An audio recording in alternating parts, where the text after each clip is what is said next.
Hi, my name is Emily. Winter is drawing near as I come to the end of my third year as a beekeeper. This year was full of lessons. In May, I did 9 splits out of 2 colonies as I expanded from 3 to 12. And then the 2 other ones, so 9, so I'm gonna have 12 total now. Like, Jesus. Then in July, I added 10 more from nukes that I had brought in.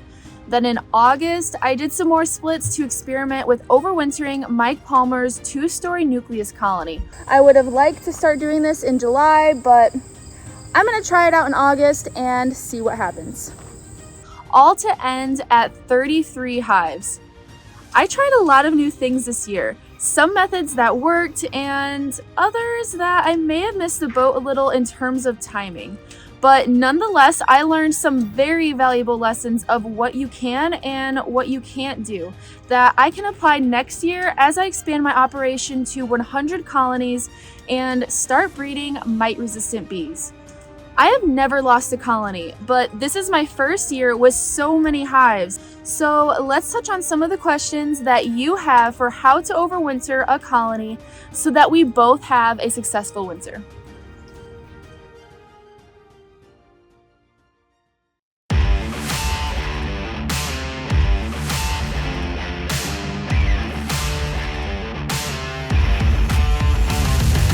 It is now November, which means that winter is coming. And if you're anything like me, then you're probably stressing a little bit about the fact that winter is coming, especially you new beekeepers. And you just want your colonies to make it through winter. So you're wondering, what can I do to make sure that my colonies are set up in the best way possible to make it through the winter time? Because come spring, when you see that one of your colonies made it, it is the best feeling ever. So I want to make sure that your guys' colonies make it. So today I'm going to go over a lot of questions that you guys have asked me to hopefully give you guys a better picture on what you guys should do to prepare your hives for winter. But first, I do just want to say, remember that what you do and what I do are different shoes. So take everything you hear with what you will. So our first question is, can you put in a new queen in the fall time? It is definitely not ideal, but if you come across a colony like I have, where all of a sudden your hive does not have a queen anymore, you kind of have no choice. To either you have to put a queen in there or the colony is going to collapse. So in that circumstance, yes, you're going to have to put a queen in your colony. You're better off putting in a queen than just leaving it to do what it wants to, especially if you're thinking about just letting them make their own queen. When it gets to like October, November, it is way too late. You might be able to do it in September and get away with it. That's just a hit or miss. Some people have success, some people don't. It just depends.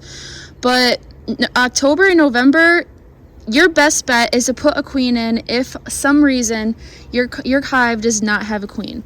This is a mated queen that I have. I've been condensing a lot of my colonies down, so I have her saved because one of my hives is currently queenless and they are being a big butt right now and not accepting any queen that I give them. So I'm saving her for the time being. So to all the new beekeepers who are really stressed about not putting a queen in their colony, because you hear so many people say, do not requeen your hive in the fall. What I'm saying is, if you have to, if they don't have a queen, you should at least put one in there. Don't just let the hive fend for itself, because it will collapse. They cannot make a queen right now.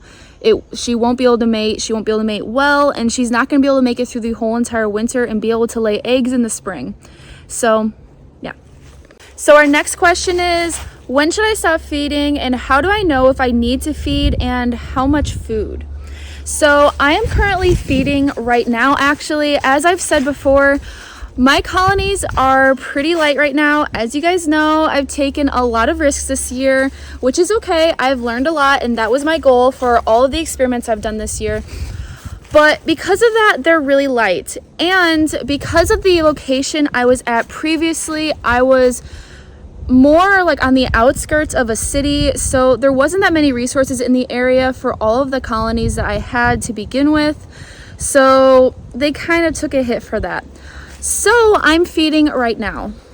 Right now, I've been open feeding. I have used in-hive frame feeders, but for some reason, they just do not like those. I don't know if that, at least this time of year, they don't like them. I don't know if it's because, so when you put in something that is liquidy inside the hive, and as they heat up the hive, they're going to evaporate off some of that water, especially when it gets cold too. So I don't know if maybe it just makes the colonies become more moist and they don't like that, because I did have a couple hives abscond on me, the ones that I did put in hive frame feeders. So right now my best bet is I am just using these open feeding buckets. I know I'm going to be feeding all of the local bees in the area too, but right now this is the best thing that's actually working for me. So in terms of how much food you really need, I've always gone by, if you have a double deep setup that you're going into winter with, you want to have that second deep completely full of honey. I have noticed that even when you have this full deep of honey, they don't actually use all of that. So they're going to have extra in the spring, which works out to your advantage because they're going to be able to build up very quickly and feed all the brood that they want. So you're going to have a really strong and booming colony in the spring. But I wouldn't give them any more than that. There is a such thing, in my opinion, as giving them too much. You don't want to give them too much space that they can manage. So you really don't need more than a double deep kind of system for overwintering. You don't need to throw on an extra medium or super or anything like that. That'll just be giving them way too much space. This is my first year that I am experimenting with overwintering in singles, so I don't have a whole lot of advice with that. I'm still learning in terms of that, and this is my first year overwintering with nukes as well. I will have some nukes that I will be overwintering as, yes, just one single 5-frame nuke. I'm definitely going to have to keep an eye on them this winter to make sure they don't run out of food. But so yeah, it's going to be a really interesting winter of me learning a lot when it comes to feeding. But as a general rule of thumb, especially for new beekeepers, if you have the honey to spare, make a double deep kind of system like I have with these. Make it so that that bottom brood box, or that bottom box, is just brood and it's all their cluster, and then that this is all full of honey. That will be more than enough for them to make it through the winter. So if you have a double deep hive, really you don't even need to feed, especially if it's full of honey. There's no point in you feeding and wasting your money on sugar. They are all set and ready to go. Usually around 80 to 90 pounds is how much they need. Now, I know a lot of you are not going to go around weighing your colonies, but if you lift up on the back of it and it's really heavy and you can't pick it up, you definitely have enough honey. So for those of you who are running really light like I am, when do you stop feeding? So it depends on if you're using open hive or open feeding, or if you're using in-hive feeding. For open feeding, they're not going to be able to get to that feeder once it starts getting below 50 degrees because they're not going to be able to fly to it.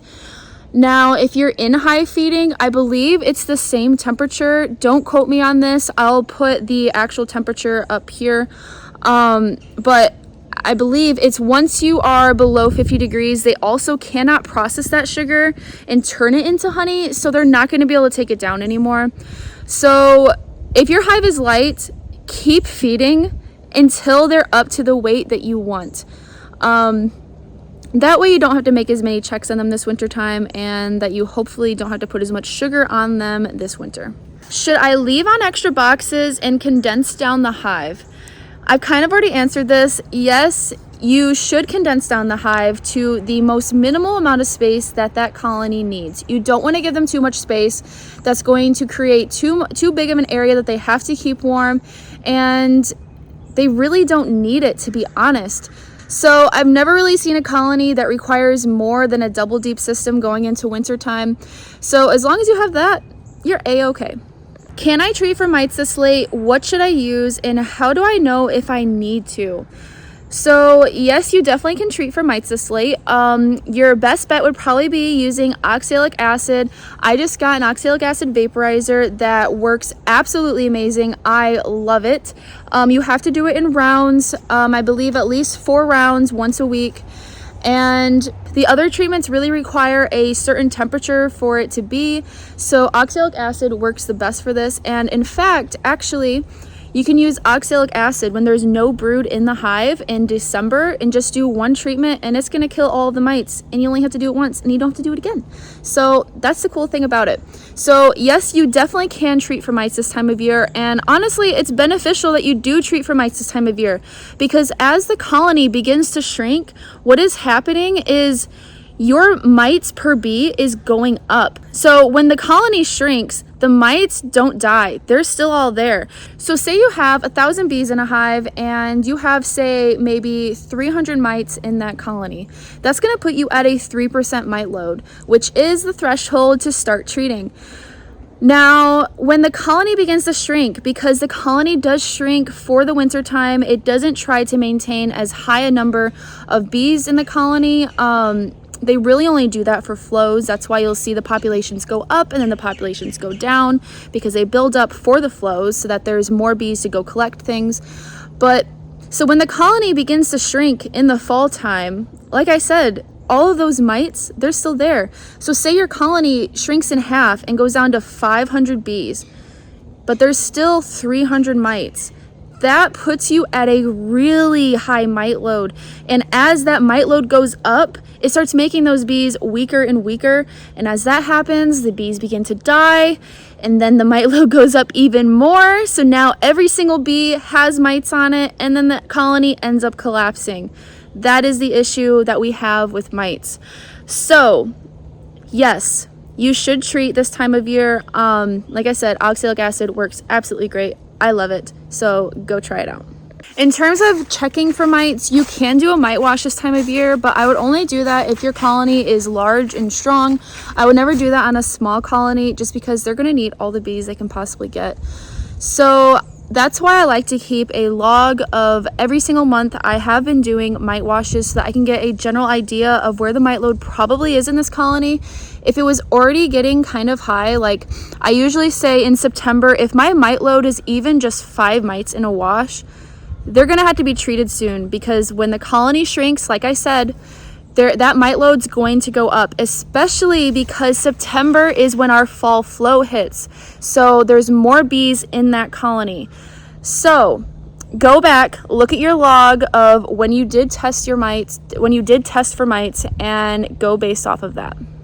Now, the burning question that all new beekeepers seem to ask is, when do I stop checking my hives? Really, if your hive has enough food and you know they have a queen, there is absolutely no point in you checking them. Just leave them be, because honestly, you're going to do more damage digging into them, especially this time of year when you have cold snaps and they're trying to make sure that all of the cracks are propolized so that no air is flowing through in places they don't want it to be. So if you have food and you have a queen, there's no point to check. So really, this is the easiest time of year. All of your work is done. So what are my tips for keeping the cluster dry during the winter time? So believe it or not, the bees actually do inhale and exhale. And when they exhale, they do release some moisture into the hive, because there's moisture in their breath. So what happens is that moisture will then rise, and it could create condensation on the roof of the hive. And not only that, when the cold top of your hive, it's going to get cold because there's going to be snow on it and it's exposed to the elements. When that clashes with the hot inside the hive, that's going to create condensation that then could end up dripping on your bees. So that is one of the key things to overwintering successfully, is you have to figure out a way to either trap this condensation. Either you can trap it in like the sugar, the mountain camp method, by putting sugar on top of newspaper on top of the top bars, so that when the moisture hits that area, it softens the sugar for them to later eat when they end up running out of food and getting up there. Or I've seen a lot of people use quilt boxes with like an upper entrance. But personally, what I like to use is insulation foam. I seriously swear by this stuff. It's so easy and it's so cheap to make. You just buy yourself a giant sheet, cut it up, measure it up, and cut it up into the size that you need. This one is 3/4 inch. This is gonna be my first time using 3/4 inch Last year I used 1-inch foam, but the reason I went with 3/4 is because they were all out of 1-inch. So I kind of had no choice but to try 3/4, but this should definitely be enough. But all I do is I just stick this directly under the lid, above my feeding cover and above any shims that I decide to put on that colony. So right underneath the cover, the top cover.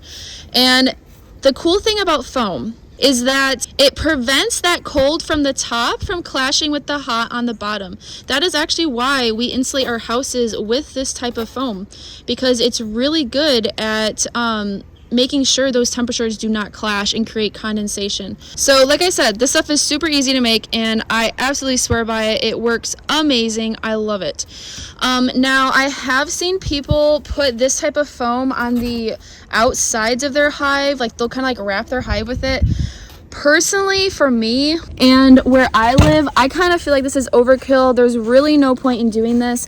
And also, you got to remember that bees do drink water. And in the winter time, the bees can't leave the hive to go get water. And even if they could leave the hive, where are they going to get water?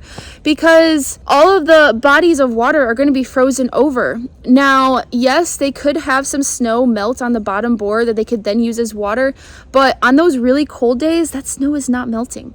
So that is also why I do not like putting insulation foam wrapping the hive on the outside of it, because when the cold from the outside hits the hive body, it also clashes with the warmth of the cluster, and this will create condensation on the walls. But the reason why this is okay is that condensation is not going to drip on the cluster like it would if it was on the roof, underneath the lid. So they're able to go to the walls of the hive and drink this water to use. So for me personally, I just feel it's really important that they are able to get water in this way when they're not able to the rest of the winters. So really, you don't have to go overboard, at least for where I'm living right now. Now, the one other thing that I do utilize to help keep the hive dry in the wintertime is I like to use I don't remember which one of these colonies it's on, but I like to make use of an upper entrance. Nope, not that one. This one, okay. Now you can get the kind where it has this little hole you can pop out. I don't usually use that. I just keep that little plastic piece in. But all you need is a small little opening. It doesn't have to be big. But this opening is going to create kind of like, it's gonna help them create kind of like a chimney-like effect. So they're going to be able to take in any air from the bottom and they're going to be able to move it out the top. And when they do that, they're gonna be able to help move moisture out of the colony. So this is why I like using upper entrances. But also, when the snow starts to pile up and it gets to the bottom of the hive and it blocks off that bottom entrance, the bees can't get out anymore and they need to be able to get out for cleansing flights. So that is the great thing about having an upper entrance, is when the snow is up here, they can instead use that upper entrance to still get out of the hive. And especially too, something that could possibly happen is you could clog up this bottom entrance with dead bees, because as the summer bees die in the winter, they're just going to drop to the bottom, but they can't carry it out of the hive because they're in the cluster because it's too cold. So what can happen is it will clog up this bottom entrance, and now this hive pretty much suffocates because there's no airflow and they can't get out because there's too many dead bees. So again, this is what's great about the upper entrance. It gives them another way of exiting the hive, and it also helps get rid of the moisture. So yeah. So what am I looking at as far as numbers in the colony? Now, to be completely honest with you, this is something that I am learning myself still. In the past, whenever I've overwintered, I've always overwintered double deep systems. I did experiment one time with a deep, and then I think it was a medium that I had on top of it, and they ended up running out of food. So I had to feed them during the winter time. Half the colony died because they starved to death, but half of them did make it out okay. But so I've only had experience with overwintering double deeps, and I've had a really good experience with those. I've never lost a colony. But this is my first year that I'm actually experimenting with smaller colonies. So really kind of what I'm doing is when I open up a colony, I'm looking to see how many bees there are. If there's only bees on maybe a couple frames, then I'm going to condense them down into a little 5-frame nuke like this. Say that there's enough bees to coat maybe like 5 frames, then I'll condense them down to a double system. But I'm also looking to see how much honey I have, and I'm trying to distribute the honey correctly so that they have as many stores as they possibly can get. So really, I'm just letting the bees manage their numbers on their own and adjust accordingly because they know what's best for them, not always the beekeeper. Remember that. So the only thing that I'm really looking for is when I open up a colony and I see that they're only on maybe 2 or 3 frames, then I'm like, okay, I got to condense this hive down because I can't have them in a giant deep. That's going to be way too much space for them. And they're going to do a lot better in something that is small like this. Now you're probably thinking, hey, Em, how are you going to keep them warm when they're in this small little box? They're going to be really cold. But what I plan on doing is I'm going to take all of these colonies and I'm going to make them into one big pile so that they're all touching so they can share heat together. So I'm sorry I don't really have a direct answer for that question as I'm still learning, but I will definitely learn a lot after this winter because like I said, I'm doing a lot of experiments. So the next question is, what is my winter setup and how and what will I do if I need to add emergency feed if a colony is light?